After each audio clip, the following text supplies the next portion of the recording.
So I have a question. So from America First perspective, why do we give $3.8 billion to Israel, which is more aid than we've given to Africa, more aid than we've given to South America, and more aid than we've given to the Caribbean combined, which is home to 1 billion poor people, especially when they deliberately attacked the USS Liberty in the 1970s? That is incorrect. Do not peddle conspiracy theories in our event. That is not acceptable. Do not say that. Okay, Dean Rusk disagrees with you, and he was the Secretary of State at the time, but that's fine. I never myself accepted the Israeli purported explanation. Accidents don't occur through repeated attacks by surface vessels and by aircraft.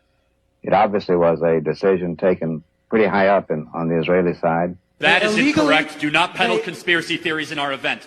A lot of it, we believe, was covered up. That it was an intentional act by Israel to sink the ship with all hands, no survivors. That is incorrect. Do not peddle conspiracy theories in our event. They shouldn't be called an ally. They don't deserve it.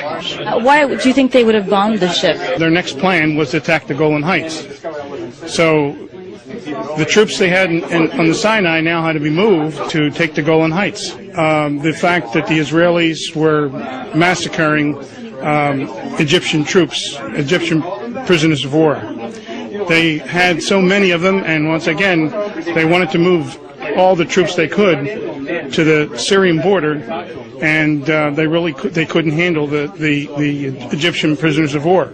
So they massacred them. That is incorrect. Do not peddle conspiracy theories in our event. George Ball, the brilliant and courageous Undersecretary of State at the time of the '67 war, wrote about the attack on the Liberty subsequently. He said, "The ultimate lesson of the Liberty attack was that it had far more effect on policy in Israel than in America. Israel's leaders concluded that nothing they might do would offend the Americans to the point of reprisal. If America's leaders did not have the courage to punish Israel for the blatant murder of American citizens, it seemed clear that their American friends would let them get away with almost anything." And then the second part is also, you have the Apollo incident in which they illegally stole weapons-grade uranium. The CIA has reports on this. Anti-Zionist, anti-Semitic No, I'm not rhetoric. anti-Israel. I'm just asking from America's perspective because it's not in our interest. They act against our interest. Remember the short question part? Sure. I mean, how is it in our interest that we give this money to Israel? All right, so it's required that they have to buy American weaponry. Israel is the only democracy in the Middle East, the only place where all three monotheistic religions are allowed to peacefully practice. It's the only country in the Middle East where all three monotheistic religions are represented in their government. It's the only place in the Middle East that has any appreciation for LGBT rights whatsoever. It's the only country in the Middle East that doesn't throw homosexuals off the top of buildings when they find them.